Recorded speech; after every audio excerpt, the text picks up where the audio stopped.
Hello and Jai Bharat everyone. How are you all? I hope you all are doing very well. So guys, welcome to the Advait Achievers YouTube channel and welcome to the Super 3000 MCQ series for JEE Main 2021. Guys आज इस series का है day 30 और इसमें हम बात करने वाले एक बहुत ही इंपॉर्टेंट और आसान चैप्टर के बारे में जो कि क्लास 12th फिजिकल केमिस्ट्री का चैप्टर है जिसका कि नाम है solution and colligative property. Dilute solution and colligative property more precisely books में लिखे होते हैं। सो गाइज ये चैप्टर बहुत आसान है और बहुत ज्यादा इंपॉर्टेंट है। लगभग हर शिफ्ट में एक क्वेश्चन इससे आता है और इस चैप्टर का जो क्वेश्चन है इसमें ज्यादा वेरिएशंस आपको नहीं मिलेंगे। मींस अगर आप पीवाईक्यू के सारे क्वेश्चन सॉल्व कर लेते हो तो सेम फॉर्मेट का क्वेश्चन आपके शिफ्ट में भी दिखाई देने वाला है। बस वैल्यूज चेंज कर देगा, थोड़ा ग्रामर चेंज करेगा, थोड़ा यहां का वहां जोड़ देगा। अदरवाइज बिल्कुल कॉन्सेप्ट वैसे ही रहेंगे, है ना। मतलब फॉर्मेट ज्यादा इसमें चेंज नहीं होता इस चैप्टर में। तो प्यार से करेंगे सारे टॉपिक पे क्वेश्चन ध्यान से। सबसे पहला क्वेश्चन ये रहा आपके स्क्रीन पे जो कि बेस्ड है टाइप्स ऑफ सॉल्यूशंस पे।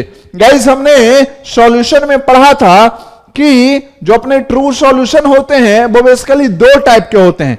एक को बोलते हैं आइडियल सॉल्यूशन और एक को बोलते हैं नॉन आइडियल सॉल्यूशन और रियल सॉल्यूशन उसको बोला जाता है नॉन आइडियल सॉल्यूशन को। सो गाइस आइडियल सॉल्यूशन वो होते हैं जो रॉल्स लॉ को हर एक कंसंट्रेशन हर एक टेम्परेचर पे फॉलो करते हैं और नॉन आइडियल सॉल्यूशन वो होते हैं जो रॉल्स लॉ को फॉलो नहीं करते हैं। ठीक है, पढ़ा था ये? हाँ सर, याद आ गया।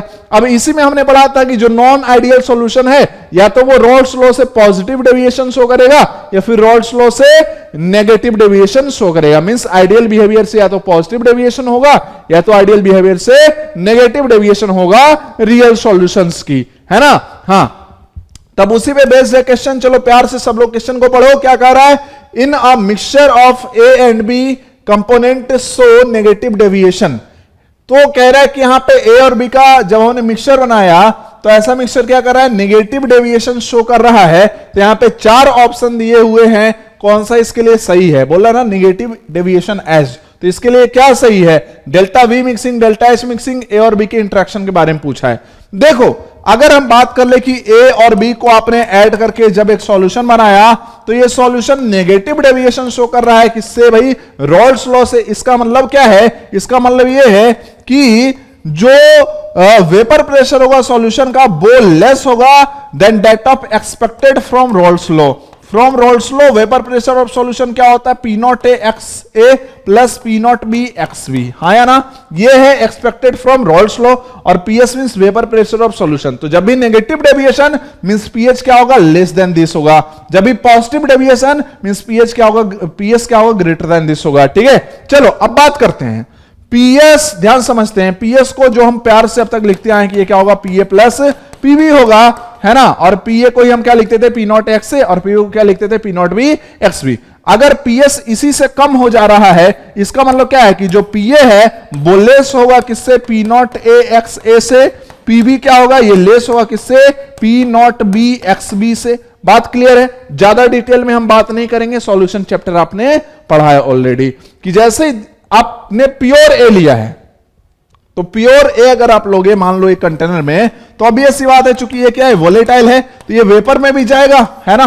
और प्योर स्टेट में vapour pressure of A define होगा जिसको हम क्या बोलते हैं? पी नॉट ए बोलते हैं। लेकिन अभी हम ए और बी का जब मिक्सचर बना दिए तब भी ए वोलेटाइल है बी भी वोलेटाइल है तो ए भी वेपराइज होगा बी भी वेपराइज होगा। लेकिन क्या है? ए के कारण जो वेपर प्रेशर आएगा क्या पी नॉट ए के बराबर आएगा? नहीं आएगा, है ना। पी नॉट ए से कम आएगा। और बेसिकली नेगेटिव डेविएशन में ये जो पीए है वो रॉल्स लॉ से कम। रॉल्स लॉ क्या कहता है कि किसी भी वोलेटाइल सब्सटेंस का जो पार्शियल वेपर प्रेशर होता है वो क्या होता है?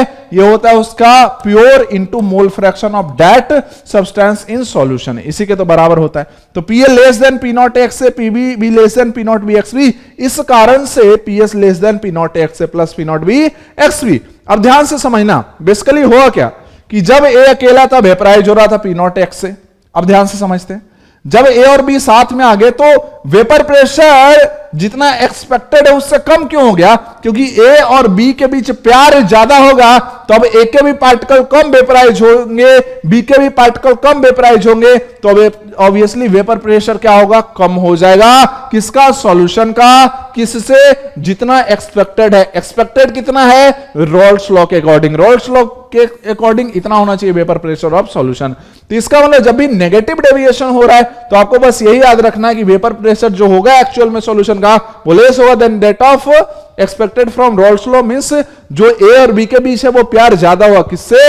ए या फिर बी से। तो A B interaction is stronger than A और दिस, है ना। वैसे भी आप यहां से ध्यान से देख सकते हो कि नेगेटिव डेविएशन मींस यहां पे सब negative. Delta V mixing less than 0 हो जाएगा, डेल्टा एच मिक्सिंग क्या होगा? Less than 0। ये क्या होता है? एक्सोथर्मल प्रोसेस, नेगेटिव डेविएशन सॉल्यूशन का फॉर्मेशन। चलो ये मैंने बहुत ज्यादा डिटेल करा दिया, इतना की जरूरत नहीं थी। नेक्स्ट में अगर हम बात कर लेते हैं इसकी, ठीक है, कह रहा है a set of solution is prepared using 180 gram of water, है ना। यहां पे लिया है अपना भाई 180 ग्राम वाटर, है ना, और तो वाटर यहां पे सॉल्वेंट हो जाएगा, और सॉल्यूशंस बनाए हैं ढेर सारे, and 10 gram of different non volatile solution A B and C, है ना, सॉल्यूट होगा ये, ठीक है। बेसिकली क्या है कि एक बार क्या किया कि इसमें 10 ग्राम ए को डिसॉल्व कराया, एक सॉल्यूशन बन गया। फिर भाई 180 ग्राम वाटर लिया और फिर 10 ग्राम क्या किया भाई? बी डिसॉल्व कराया, दूसरा सॉल्यूशन बन गया। फिर तीसरे कंटेनर में 180 ग्राम वाटर लिया और 10 ग्राम क्या किया भैया? सी डिसॉल्व कराया और तीसरा सॉल्यूशन बना दिया। तो ये 3 अलग अलग सॉल्यूशन बना दिए गए हैं। कह रहा है the relative lowering of vapour pressure in the presence of these solutes are in the order. तो जो रिलेटिव लोअरिंग होगा वेपर प्रेशर का, उसका ऑर्डर क्या होगा? सिंपल सी बात है, समझते हैं। सबसे पहले रिलेटिव लोअरिंग वेपर प्रेशर, जिसको हम RLVP बोलते थे शॉर्ट में, ये बेसिकली क्या होता है? ये बेसिकली होता है P not solvent means pure state में सॉल्वेंट का vapour pressure minus vapour pressure of solution divided by P not solvent, और ये क्या होना चाहिए रॉल्स लॉ के according? Mole fraction of solute. ठीक है, मैं यहां पे सॉल्यूट लिख देता हूं। Clear? Mole fraction of solute होना चाहिए। क्लियर? अच्छा, अगर हमें लिखना है रिलेटिव लोअरिंग वेपर प्रेशर का ऑर्डर, मींस हमें क्या कर देना है? मोल फ्रैक्शन ऑफ सॉल्यूट का ऑर्डर नहीं लिख देना है भाई। जिसके लिए मोल फ्रैक्शन ऑफ सॉल्यूट ज्यादा, उसके लिए क्या ये ज्यादा होगा? ऑब्वियसली ज्यादा होगा। क्लियर? हाँ, तो इसका मतलब जो ऑर्डर आएगा मोल फ्रैक्शन ऑफ सॉल्यूट का, सेम ऑर्डर किसका आएगा? RLVP का आएगा। जैसे अगर हम मोल फ्रैक्शन ऑफ ए निकालना चाहते हैं तो मोल फ्रैक्शन ऑफ ए क्या हो जाएगा? ध्यान से समझते हैं। ए का लिया है 10 ग्राम डिवाइडेड बाई ए का मॉलिक्यूलर वेट क्या दिया है? 100 डिवाइडेड बाई टोटल मोल लिख दो तो 10/100, तो इसे खुद के हो गए, और वाटर के 180 अपॉन क्या आएंगे? 18 आएंगे। सिमिलरली आप क्या कर सकते हो? एक्स भी कैलकुलेट कर सकते हो, means mole fraction of B calculate कर सकते हो। 10 ग्राम ही लिया है मास, बी का मॉलिक्यूलर वेट क्या है भाई? 200 है, डिवाइडेड बाई 10 अपॉन 200 और प्लस 180 अपॉन 18, है ना। सिंपल, ये क्या है? मोल्स ऑफ वाटर है। ठीक है, सिमिलरली आप एक्स सी भी लिख सकते हो। एक्स सी क्या है भैया? वेट ऑफ सी 10 लिया है, डिवाइडेड बाई सी का मॉलिक्यूलर वेट 10,000 ग्राम पर मोल, डिवाइडेड बाई ध्यान से समझते हैं, सिंपल सी बात, ध्यान समझते हैं। 10 अपॉन 10,000 तो हो गई, और साथ में मोल ऑफ वाटर तो 180 अपॉन 18 हो जाएगा। जिसको नहीं भी दिख रहा है तो मैं बोल रहा हूं, समझ में आपको आ गया होगा। अब आपको क्या करना है? मोल फ्रैक्शन ए और बी और सी को कंपेयर कर लेना है। तो साफ साफ आप देख सकते हो आफ्टर कैलकुलेशन कि mole fraction of A is greater than mole fraction of B and this is greater than mole fraction of C. Means हम ऐसा कहेंगे कि relative lowering in vapour pressure of A this is greater than relative lowering in vapour pressure of B and this is greater than relative lowering in vapour pressure of C. Means order क्या आएगा भाई? Relative lowering in vapour pressure का ए B and C, है ना। तो option क्या आएगा? सी। Relative lowering vapour pressure क्या किसको बोलते हैं? P not solvent minus P S upon P not solvent. तो क्लियर? समझ में आ गया? हाँ सर, आगे बढ़े। हाँ सर, नेक्स्ट आगे भैया मजेदार कहानी एलिवेशन इन बॉइलिंग पॉइंट की। ठीक है, क्या कहा जा रहा है? The elevation of boiling point of 0.10 small m, means ये क्या दिया है? मोलैलिटी दी हुई है aqueous CrCl3.xNS3 solution is 2 times. ध्यान से समझना क्या कहा जा रहा है, पहले एकदम समझना है जो डेल्टा टीवी है इसके लिए, जो डेल्टा टीवी है इसके लिए this is equal to 2 times that of 0.05 m aqueous CaCl2 solution.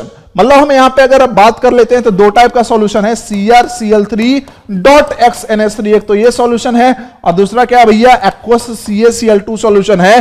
तो इसका जो डेल्टा टीवी है वो क्या है, 2 टाइम्स है ना, 2 times that of this much, है ना। मींस इसका अगर हम मान लेते हैं elevation in boiling point delta TV dash, ठीक है, तो क्या होगा 2 इंटू डेल्टा टीवी डैश है, इसी को तो बराबर है। बात समझ में आता है? हाँ सर समझ में आता है। तो कह रहा है कि the value of x is, x की वैल्यू बतानी है, assuming 100% ionisation of the complex and CaCl2, मतलब अल्फा दोनों ही के लिए क्या हो गया 1 हो गया। Coordination number CR as 6, coordination number जो क्रोमियम का लेना है वो 6 लेना है, and that all NH3 molecule are present inside the coordination sphere, है ना। तो जितने भी NH3 होने चाहिए वो क्या होने चाहिए, कोऑर्डिनेशन स्फीयर के अंदर होने चाहिए, है ना, और कोऑर्डिनेशन नंबर 6 भी होना चाहिए, है ना। चलो समझते हैं क्या है कहानी। सबसे पहले काम करते हैं, ये बात तो समझ चुके हैं कि इसके लिए एलिवेशन इन बॉइलिंग पॉइंट जिसको हम डेल्टा टीवी बोल रहे हैं, this is equal to 2 into elevation in boiling point of CaCl2, है ना, हाँ या ना, हाँ सर। तो अभी हम करेंगे क्या, बहुत प्यार से समझते हैं, ये हो जाएगा देखो 2 इंटू डेल्टा टीवी डैश को आप क्या लिख सकते हो, इसको आप लिख सकते हो KB into M into I, यही तो लिखोगे ना, CaCl2 इलेक्ट्रोलिटिक है, ठीक है, हाँ सर समझ में आता है सर। अब ये हो जाएगा 2 इंटू KB रहने दो एज इट इज, इसकी मोलैलिटी CaCl2 की क्या है 0.05 है, और इंटू I कितना होगा CaCl2 का, तो CaCl2 इलेक्ट्रोलाइट है डिसोसिएट करने वाला, ये टूटेगा तो बनाएगा Ca2 plus 2Cl minus, dissociation case में I क्या होता है 1 plus n minus 1 into alpha, जहां पे n क्या होता है total number of ions after dissociation, जो कि हम रिएक्शन से देख लेते हैं। जैसे यहां पे 1 कोएफिशिएंट और इसका 2 है, तो n की वैल्यू क्या होगी 1 प्लस 2 3 हो जाएगी, तो 3 माइनस 1 क्या हो गया 2, और अल्फा तो मानना क्या है 100% आयनाइजेशन मींस 1, तो I की वैल्यू क्या आएगी 3 आएगी, तो ये क्या हो गई 3 हो गई, ठीक है। अच्छा अब डेल्टा टीवी के लिए बात कर लेते हैं, तो डेल्टा टीवी मींस इसके लिए, तो इसका भी फॉर्मूला क्या होगा KB इंटू इसकी मोलैलिटी कितनी है 0.1 इंटू I ऑफ दिस, है ना, I ऑफ दिस। बात समझ में आता है? ये जो I है वो किसका है CaCl2 का है, और ये जो I आएगा वो इस कॉम्प्लेक्स का आएगा, है ना, तो लिख देता हूं क्लियरली, ये क्या आएगा कॉम्प्लेक्स का। अब देखो KB रखने की जरूरत नहीं थी, तो कैंसिल ही हो जाएगा, 0.02 से ये 2 टाइम्स हो जाएगा, और 2 टाइम्स ये कैंसिल हो गया, इसका मतलब I ऑफ कॉम्प्लेक्स क्या आ गया भैया 3 आ गया। अब हम समझते हैं 100% ही आयनाइजेशन मानना है, तो आप साफ साफ देख सकते हो, है ना, और क्लास में भी करवाया कि I की वैल्यू फिर क्या हो जाएगा n के बराबर हो जाएगा in the case of dissociation. कैसे, यहीं पे आप देख लो 3 आयन थे, 100% डिसोसिएशन, तो I की वैल्यू क्या आई 3 आई। और अगर आपको प्रूफ चाहिए तो कैसे करेंगे प्रूफ, देखो I जो होता है डिसोसिएशन केस में इतना होता है, अगर अल्फा को आप 1 कर देते हो तो अब I क्या हो जाएगा 1 प्लस n माइनस 1 ही हो जाएगा, ये कैंसल, तो I की वैल्यू क्या होगी n के बराबर होगी। इसका मतलब I ऑफ कॉम्प्लेक्स अगर 3 आया है, इसका मतलब यह है कि total ions after dissociation of complex should equal to 3, है ना, हाँ सर।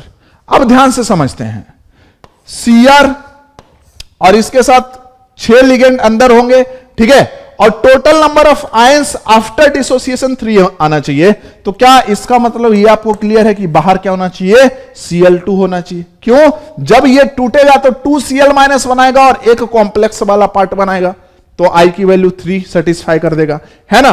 तो देखो जो हमारा दिया हुआ था ये बेसिक सा फॉर्मूला, उसमें से हम 2 Cl को तो बाहर रख चुके हैं, इसका मतलब अंदर अब क्या रहेगा एक ही Cl रहेगा, ठीक है। तो फिर कोऑर्डिनेशन नंबर 6 बनाने के लिए NH3 कितना होगा कोऑर्डिनेशन स्फीयर के अंदर, है ना, एक तो ऑलरेडी कोऑर्डिनेशन नंबर अपना आ चुका है, तो NH3 क्या होगा 5 होगा, चूंकि ये मोनोडेंटेड लिगेंड है, मींस NH3 की बात करें, है ना, NH3 की बात करें तो इसकी डेंसिटी 1 होती है, मींस एक NH3 जो है वो क्या कर सकता है, एक ही कोऑर्डिनेट बॉन्ड बना सकता है Cr के साथ। ऑलरेडी हमने कोऑर्डिनेशन कंपाउंड में पढ़ा, और जिन्होंने नहीं पढ़ा है तो कोई बात नहीं, यहां समझ में आ गया कि ये जब टूटता तो क्या बनता भाई, देखो Cr NH3 होल 5 Cl और 2 प्लस बनता और 2Cl माइनस बनता, ठीक है। कॉम्प्लेक्स पे चार्ज कितना आएगा ये बाहर वाला डिसाइड करेगा, 2Cl है तो -2, तो कॉम्प्लेक्स पे चार्ज +2, ठीक है।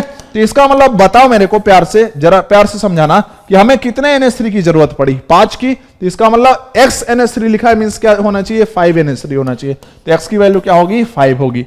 तो यहां से कॉन्सेप्ट समझ में आ गया होगा आपको, ठीक है, जो एबनॉर्मल कोलिगेटिव प्रॉपर्टी आपने पढ़ा है कि इलेक्ट्रोलिटिक के लिए कैसे हम क्वेश्चन सॉल्व करते हैं, इलेक्ट्रोलिटिक सॉल्यूट के लिए। नेक्स्ट ऑस्मोटिक प्रेशर पे क्वेश्चन है, क्या कहा जा रहा है समझना, ये थोड़ा सा नया टाइप का क्वेश्चन है। The osmotic pressure of a solution of NaCl, है ना, एक सॉल्यूशन हमारे पास NaCl है ना, उसका ऑस्मोटिक प्रेशर है 0.10 atm and that of a glucose solution, और एक हमारे पास क्या है, ग्लूकोज सॉल्यूशन, इसके लिए osmotic pressure 0.20 atm। The osmotic pressure of a solution formed by mixing 1 litre of sodium chloride solution, तो कह रहा है कि इसका 1 लीटर मिक्स करना है और ग्लूकोज का 2 लीटर सॉल्यूशन मिक्स करना है ना। तो अब जो फाइनल सॉल्यूशन आया, मतलब इसको जब मिक्स कर दिया तो फाइनल जो सॉल्यूशन बना है उसका जो ऑस्मोटिक प्रेशर है वो क्या है, x इंटू 10⁻³ atm है। तो अपने को x की वैल्यू निकालनी है। जब भी दो सॉल्यूशन को मिक्स करे और मिक्सचर का अगर ऑस्मोटिक प्रेशर पूछे तो कुछ नहीं करना, आपको वॉल्यूम के रेशियो दिया है ना 1:2, या फिर जो V1 V2, इसको हम V1 मान लेते हैं, इसको हम V2 मान लेते हैं। तो ये हो जाएगा π1 V1 plus π2 V2 divided by क्या हो जाएगा बताओ, डिवाइडेड बाई हो जाएगा V1 प्लस V2, इतना हो जाएगा। बात क्लियर, हाँ सर क्लियर है। तो ये हो जाएगा भाई 0.1 into 1 plus 0.2 into 2 divided by V1 plus V2, मतलब क्या हो गया, ये 3 हो गया, ठीक है। तो ये क्या हो जाएगा, अभी ध्यान से समझेंगे, ये हो गया 0.4 प्लस 0.1, ये क्या हो गया 0.5/3 हो गया, हाँ या ना, हाँ सर। इसको अगर उड़ाएं तो 10 का पावर क्या है, ये 10 का पावर ये अपना -1, तो ये आया 5/3। हमको तो लिखना है 10 का पावर -3 का ऑर्डर का, तो 10 का पावर -3 का ऑर्डर लिखना है, मींस ऊपर आना चाहिए 10 का पावर -2, और तभी तो 10 का पावर -2 और 10 का पावर -1 के 10 का पावर -3 होगा।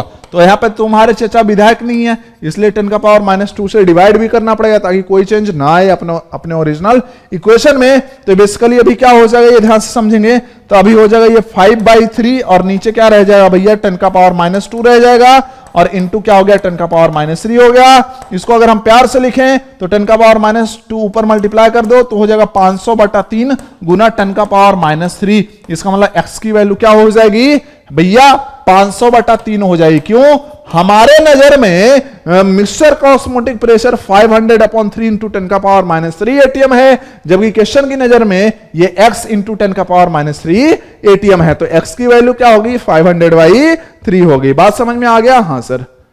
नेक्स्ट की बात करते हैं, रोल्स लॉ पे क्वेश्चन, ये ध्यान समझेंगे, बहुत प्यारा क्वेश्चन है, सारे फॉर्मेट पे मैं क्वेश्चन करवा दूंगा, टेंशन आप मत ही लो, ठीक है। चलो, at 300 Kelvin, the vapor pressure of a solution containing 1 mole of N-hexane।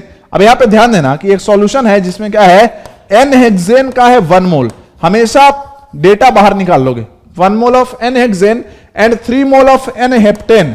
N-heptane जो है वो कितना भैया, 3 मोल है, ठीक है। तो इन दोनों को मिला के क्या बना दिया, एक सॉल्यूशन बना दिया, है ना।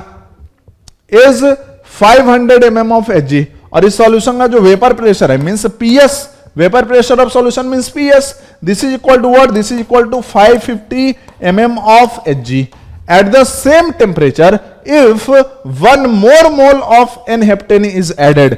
मींस ध्यान से समझते हैं, N-hexane में तो कोई चेंज नहीं किया है, सिर्फ क्या बोल रहा है कि at the same temperature if 1 more mole of N-heptane is added to this solution, मतलब ये जो सॉल्यूशन था उसमें हमने क्या किया, अब 1 मोल हेप्टेन का और ऐड कर दिया। तो N-hexane का तो मोल एज इट इज है, N-hexane का तो मोल क्या रह गया, 1 ही मोल रह गया, और N-heptane का एक और मोल ऐड कर दिया, तो अभी अब टोटल मोल्स क्या हो जाएंगे, 3 + 1 मींस हो जाएंगे 4 मोल्स, है ना। तो अब आगे क्या कह रहा है कि the vapour pressure of the solution increases by 10 mm।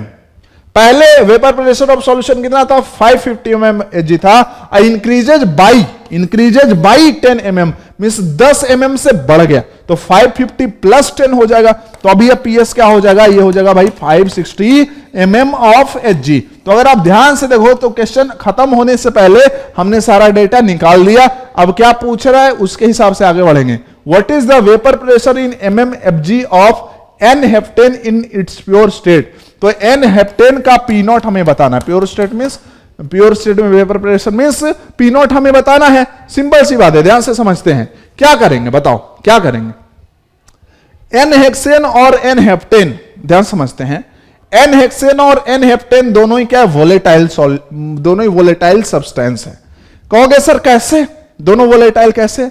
देखो, इसको आप पता भी कर सकते हो और वैसे इतना ज्यादा भी दिमाग लगाने का जरूरत नहीं है। पता ऐसे कर सकते हो कि एन हेप्टेन इसलिए वोलेटाइल है क्योंकि जब हमने एन हेप्टेन का मोल चेंज किया तो वेपर, जैसे एक मोल हमने एन हेप्टेन का ऐड किया तो वेपर प्रेशर ऑफ सॉल्यूशन बढ़ गया, तो वोलेटाइल है। जितना ज्यादा उसका अमाउंट प्रेजेंट होगा उतना ज्यादा उसका वेपर बनेगा।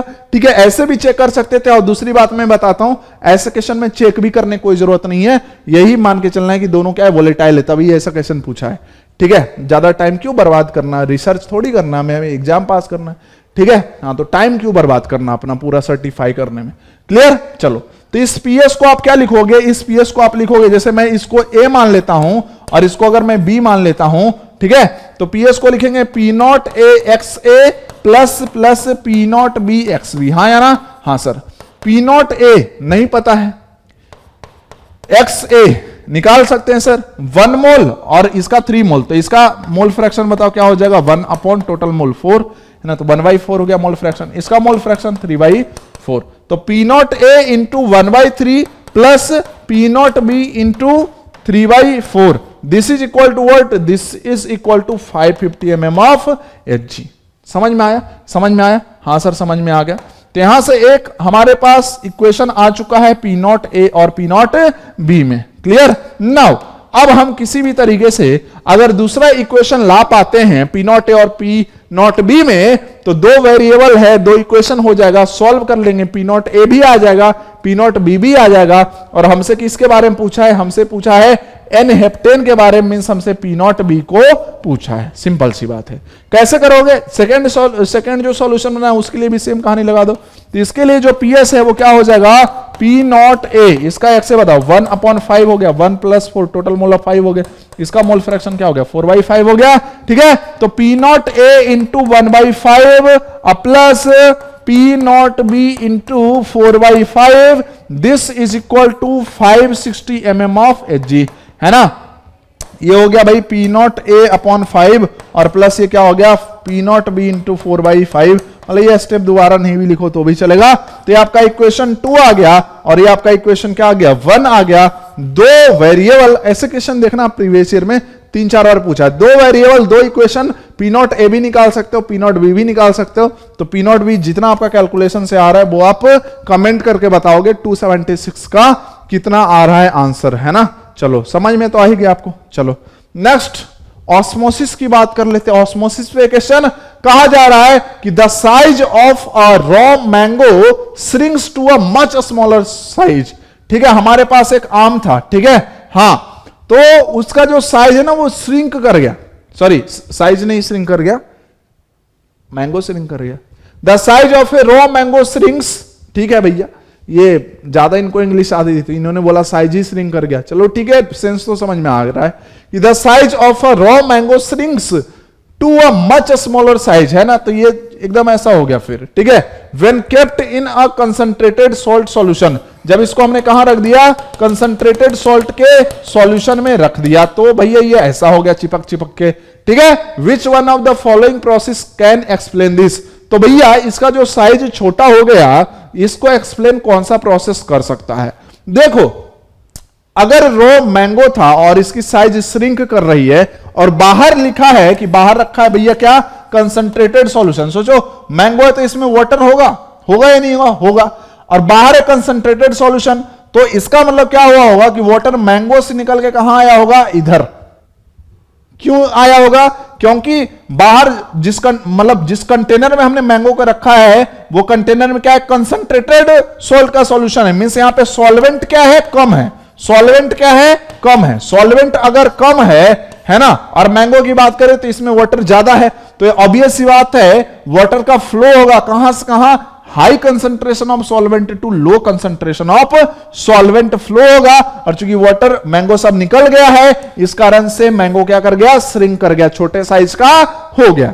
तो ऐसे प्रोसेस को ही क्या बोलते हैं, ऑस्मोसिस बोलते हैं। कि हाई कंसंट्रेशन ऑफ सॉल्वेंट से लो कंसंट्रेशन ऑफ सॉल्वेंट में, जब लो कंसंट्रेशन ऑफ सॉल्वेंट की तरफ बेसिकली जब सॉल्वेंट का फ्लो हो, ठीक है, तो इस प्रोसेस को क्या बोलते हैं, ऑस्मोसिस बोलते हैं। ऑस्मोसिस का मतलब क्या होता है, दोबारा पढ़ ले, हाई कंसंट्रेशन ऑफ सॉल्वेंट से लो कंसंट्रेशन ऑफ सॉल्वेंट की तरफ फ्लो होगा, सिंपल, ठीक है।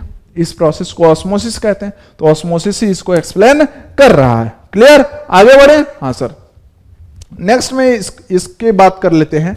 क्या कहा जा रहा है, ध्यान से पढ़ना, ऐसे क्वेश्चन है ना।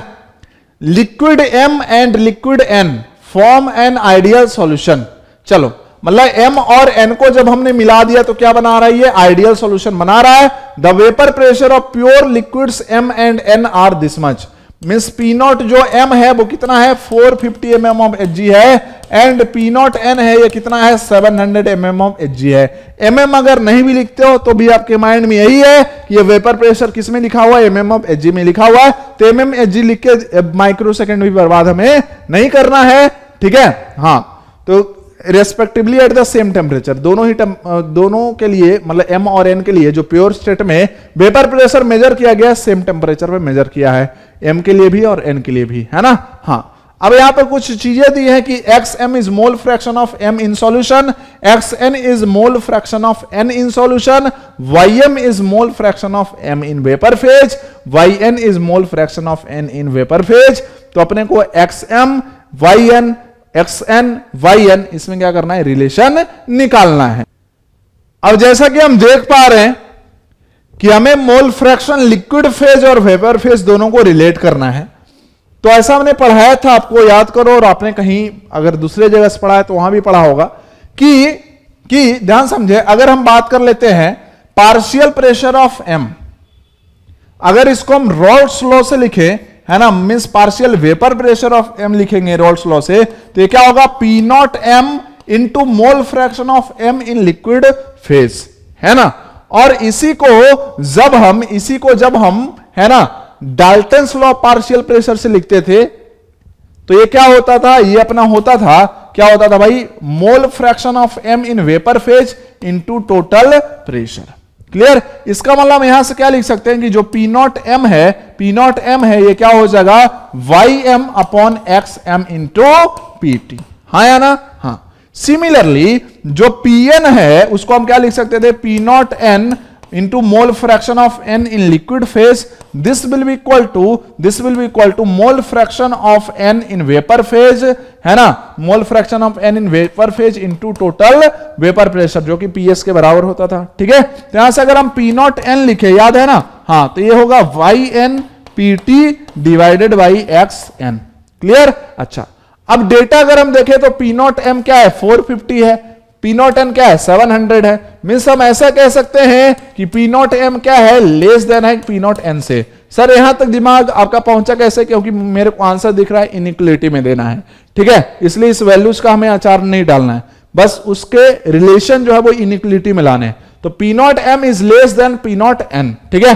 P नॉट M कितना है, ये बराबर है Ym upon xm into PT, this should be less than P nought N, जो कि किसके बराबर है, Yn upon xn into PT दोनों तरफ से क्या करोगे, हटा दोगे, इसको काट दोगे, तो आपका क्या बच जाएगा, आपका बच जाएगा Ym upon xm, this should be less than Yn upon xn, ठीक है। अब देखो, अगर ऑप्शन में अगर आप देखोगे तो x वाले टर्म एक तरफ है, y वाले टर्म एक तरफ है, ठीक है।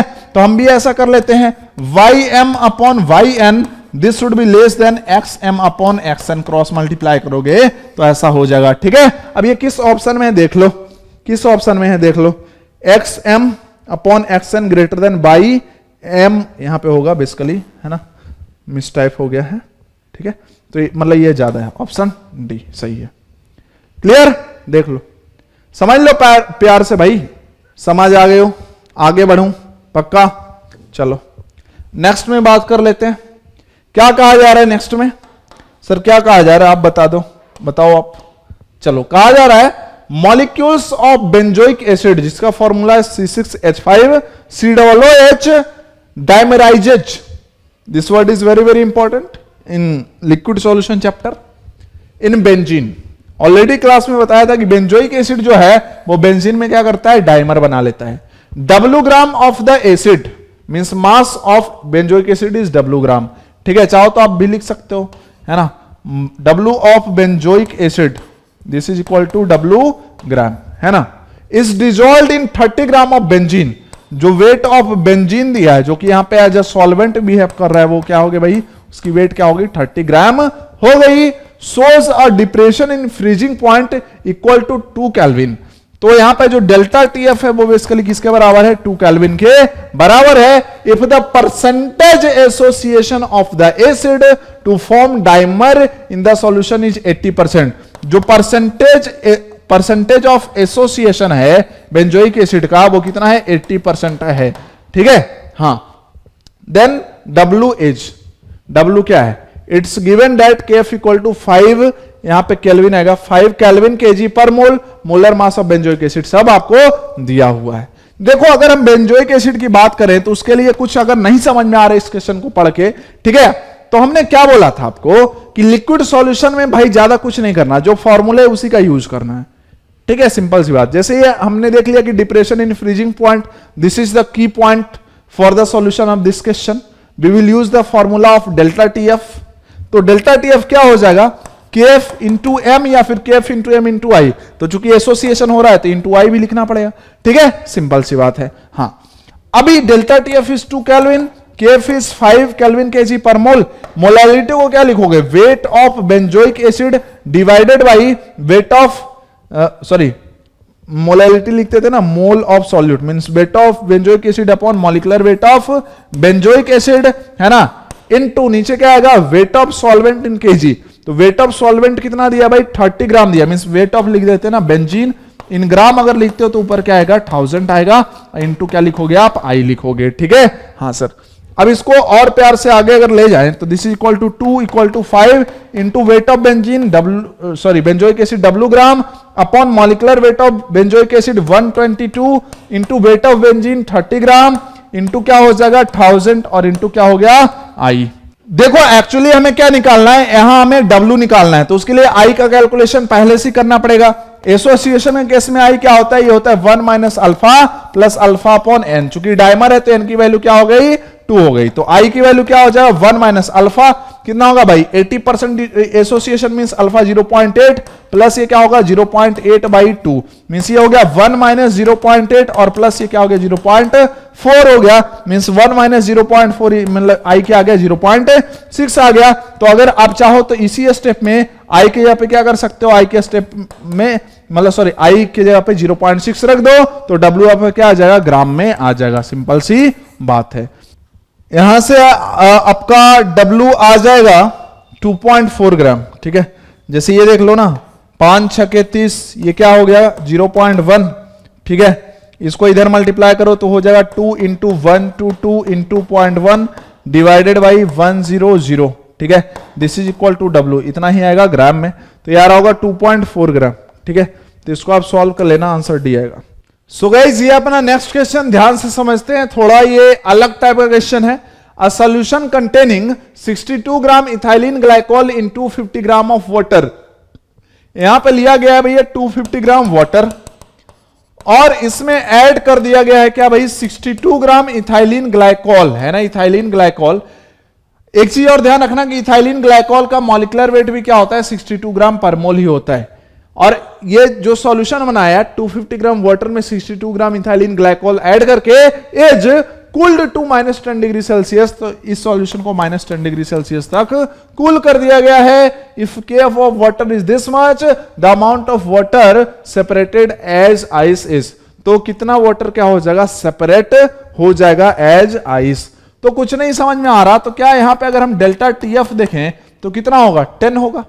क्यों, अगर नॉर्मल वाटर होता मींस प्योर वाटर होता तो 0 डिग्री सेल्सियस फ्रीज करता, और यहां पे बेसिकली ध्यान समझते हैं कि सॉल्यूशन को कूल किया गया क्या -10 डिग्री सेल्सियस पे, तो जितना वाटर को फ्रीज करना होगा यहां पे अगर फ्रीज किया होगा तो डेल्टा टीएफ क्या होगा भाई, 0 और 10 का डिफरेंस, जिसको पॉजिटिव हमेशा लिखना है, किसमें किसको हटाएं ये बड़ा इशू नहीं है, डेल्टा टीएफ डेल्टा टी ये सब हमेशा पॉजिटिव लिखना है, तो ये तो 10 हो जाएगा। और इसको फॉर्मूला से लिखे तो क्या होगा, केएफ इंटू एम होगा। इथाइलिन ग्लाइकोल ही सॉल्यूट है, ये तो नॉन इलेक्ट्रोलिटिक होता है, ये आपको आइडिया पड़ चुका है ऑलरेडी, रेगुलर क्लास में ऐसा क्वेश्चन कराया है, ठीक है। अब ये हो जाएगा केएफ इंटू एम मींस क्या, weight of solute 62 upon molecular weight of solute, तो mole of solute upon weight of solvent in kg हो जाएगा, ठीक है। ये तो क्या आ गया 1 आ गया। डेल्टा टी भी कितना 10, केएफ कितना, केएफ है अपना 1.86 है ना, ये हो जाएगा 1 upon W in KG, W of water in KG, ठीक है, सिंपल सी बात है। कुछ लोगों की दिक्कत क्या होती है कि सर आपने डेल्टा टीएफ तो डिग्री सेल्सियस में लिया है, केएफ को केल्विन में लिया है, सर ये तो लफड़ा हो गया, वो ज्यादा चाचा चौधरी बनते हैं और 10 में 273 और ऐड करके है ना डिग्री सेल्सियस को केल्विन में कन्वर्ट करते हैं। एक बात मैंने आपको प्यार से बताया था कि टेम्परेचर का डिफरेंस आप ले रहे हो, चाहे आप डिग्री सेल्सियस में लो चाहे आप केल्विन में लो, बराबर होगा, तो चाचा चौधरी नहीं बनना है। अगर डेल्टा टीएफ डिग्री सेल्सियस में दिया है तो भी केएफ फॉर वाटर 1.86 होगा, अगर डेल्टा टीएफ केल्विन में दिया है तो भी केएफ की वैल्यू क्या होगी 1.86 ही होगी। क्लियर, तो 10 is equal to 1.86 into 1 upon W है ना, ये आ गया। तो यहां से weight of water in KG ये क्या हो जाएगा 1.86 डिवाइडेड बाई 10 है ना। अच्छा, हमको अगर ग्राम में लिखना हो तो वेट ऑफ वाटर इन ग्राम, तो ये क्या हो जाएगा, ये हो जाएगा 1.86 अपॉन 10, इतना तो था केजी, ठीक है, और इंटू क्या कर देंगे, इंटू कर देंगे हम 1000, तो इससे ये कट गया। यहां से अगर हम देखें तो 2 जीरो आएगा, 2 जीरो से 2 जीरो कट जाएगा, तो वेट ऑफ वाटर इन ग्राम क्या आ गया 186 ग्राम आ गया, जो कि अभी भी सॉल्यूशन में प्रेजेंट होगा। बात समझ में आया। तो इसका मतलब कि कितना वाटर एज आइस सेपरेट हो चुका होगा, तो इनिशियली वाटर कितना था 250 ग्राम और उसमें से अब वाटर कितना है 186 ग्राम है, ठीक है। तो 10 में से 6 गया 4 और 14 में से 8 गया 6, 64 gram water as ice separate हो चुका होगा। मान लो आपने समझ ही नहीं आ रहा था ये क्वेश्चन, सिर्फ आप फॉर्मूला लेके भी आगे बढ़ गए होते, तो यहां से क्या आ जाता है, यहां से ध्यान समझते हैं, यहां से कुछ बच्चे ऐसे होते हैं जो वेट ऑफ वाटर के जगह पे 250 ग्राम रख देते, तो फिर उनको ये समझ में आता कि हमें निकालना फिर क्या है, तो कुछ किसी को तो इतना दिमाग लग ही जाता ना कि अमाउंट ऑफ वाटर ही तो निकालना है, तो हम वेट ऑफ वाटर यहां पे क्यों रखेंगे, ठीक है। अच्छा, उसके बाद भी मान लो कि आंसर आया था अपना 186 ग्राम, तो आप कौन सा आंसर रिपोर्ट करें, तो वो आपको ऑप्शन में नहीं दिया है, तो इसका मतलब क्या है कि weight of water as ice separated जो होगा वो इनिशियल माइनस जितना वाटर बच गया है ना, तो answer C will be the correct है ना फॉर दिस क्वेश्चन। नेक्स्ट में बात कर लेते हैं जो कि आज के क्लास का लास्ट क्वेश्चन है। क्या कहा जा रहा है, ध्यान समझो, ऑलरेडी वैसे मैंने ये क्लास में करवाया है आपको। For 1 molar aqua solution of the following compound which one will show highest freezing point, किसके लिए हाईएस्ट फ्रीजिंग पॉइंट होगा, हाईएस्ट फ्रीजिंग पॉइंट मतलब किसके सॉल्यूशन के लिए मैक्सिमम फ्रीजिंग पॉइंट मिलेगा। ध्यान से देखें तो सब कॉम्प्लेक्स दिया, मतलब सब इलेक्ट्रोलाइट है, इसका मतलब अगर हम बात कर लेते हैं इनका डिप्रेशन इन फ्रीजिंग पॉइंट, तो इसके लिए फॉर्मूला क्या लिखेंगे, केएफ इंटू एम इंटू आई लिखेंगे, और आई क्या भाई डिसोसिएशन के लिए क्या होगा भाई 1 + n-1 इंटू अल्फा होगा। कुछ अल्फा अगर नहीं बोला है तो सबके लिए आप क्या करोगे, अल्फा को 1 मान लोगे, तो आई की वैल्यू क्या हो जाएगी, आई की वैल्यू हो जाएगी n के बराबर। अब हम समझते हैं चूंकि चारों ही ऑप्शन के सॉल्यूशन का कंपैरिजन करना है और मोलैलिटी देखो सबके लिए सेम दिया है ना, फॉर 1 मोलर, तो m की फैक्टर तो सबके लिए सेम हो गई, केएफ भी सबके लिए सेम हो गई, क्यों, क्योंकि सबका एक्वा सॉल्यूशन बनाया है। तो यहां से क्या हम डेल्टा टीएफ को डायरेक्टली प्रोपोर्शनल टू आई लिख सकते हैं, और डेल्टा टीएफ को हम फ्रीजिंग पॉइंट के टर्म में क्या लिख सकते हैं, तो याद करो डेल्टा टीवी को हमने क्या बोला था, इसको हमने बोला था कि लिखना TS minus T original, means TS means freezing sorry boiling point of solution minus boiling point of pure solvent, ठीक है। बसों करके एक ट्रिक बताई थी इसी दिन के लिए, ठीक है, और फ्रीजिंग पॉइंट इसका just opposite, means delta TF को अगर हम लिखे तो ये क्या होगा, ओरिजिनल का फ्रीजिंग पॉइंट माइनस सॉल्यूशन का freezing point, this is directly proportional to i. अब अगर हमें ध्यान से देखें वहां से, तो अगर ध्यान समझना, अगर हमें बात करनी है फ्रीजिंग पॉइंट ऑफ सॉल्यूशन की, तो फ्रीजिंग पॉइंट ऑफ सॉल्यूशन क्या चाहिए, हमें मैक्सिमम चाहिए ना, कहां गया भाई, फ्रीजिंग पॉइंट ऑफ सॉल्यूशन क्या चाहिए, मैक्सिमम चाहिए। तो आई की वैल्यू बताओ, ज्यादा होनी चाहिए कम होनी चाहिए, अगर ये चीज हमें मैक्सिमम चाहिए तो ओवरऑल ये वैल्यू क्या होगी, कम होगी, और ये कम है इसका मतलब आई भी क्या होगा, कम होगा, है ना। और आई की वैल्यू कम कब होगी, जब एन की वैल्यू कम होगी। N is what, total number of ions after dissociation. तो total number of ions after dissociation कम कैसे मिलेंगे, जब स्क्वायर ब्रैकेट के बाहर कम नेगेटिव आयन प्रेजेंट हो, ठीक है। जैसे अगर हम फर्स्ट ऑप्शन को चेक करें, यहां पे एक चीज छूट गया, यहां पे Cl2 आएगा।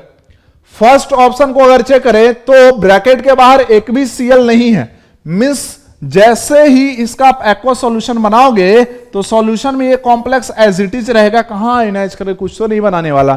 अगर इसके लिए देखें तो जैसे सॉल्यूशन बनाओगे इसका, तो एक तो ये पूरा कॉम्प्लेक्स एस्केटाइन मिल जाएगा और 3 Cl माइनस मिल जाएंगे, नहीं चाहिए हमें भैया। एन की वैल्यू मिनिमम चाहिए, जो कि ऑप्शन क्या आएगा, ए में आएगा। तो मैक्सिमम फ्रीजिंग पॉइंट इसके लिए आएगा। कुछ लोग क्या होते हैं ना, देखो कुछ लोग गलती कहां से करते हैं, delta T F directly proportional to i, i is equal to n, है ना, सिंपल सी बात है। तो आई मैक्सिमम किसके लिए, बी के लिए, क्योंकि मैक्सिमम नंबर ऑफ आयंस यहीं पे मिलेगा, 3 और 1 4। आंसर बी कर देते भाई। हमसे डेल्टा टीएफ नहीं पूछा, हमसे फ्रीजिंग पॉइंट पूछा है। सिमिलरली अभी तो फ्रीजिंग पॉइंट पूछा, मान लो आगे चल के बॉइलिंग पॉइंट पे क्वेश्चन पूछ दे तो वहां पे फिर ये कॉन्सेप्ट लगाएंगे कि भाई डेल्टा टी भी जितना ज्यादा होगा तो टीएस भी उतना ही क्या होगा, ज्यादा होगा। तो इसके लिए फिर आई क्या चाहिए, मैक्सिमम। तो अगर मैक्सिमम बॉइलिंग पॉइंट बोलता है तो आई की वैल्यू क्या होनी चाहिए, मैक्सिमम होनी चाहिए। अगर मैक्सिमम फ्रीजिंग पॉइंट बोलता है तो आई की वैल्यू क्या होनी चाहिए, मिनिमम होनी चाहिए। तो इसको रट्टा नहीं मारना है, आप यहां से समझ सकते हो। तो आई होप कि आपका सॉल्यूशन चैप्टर रिवाइज हो गया, सारे ही टॉपिक पे हमने क्वेश्चन कवर कर लिए हैं। So thank you very much for watching this video, love you all.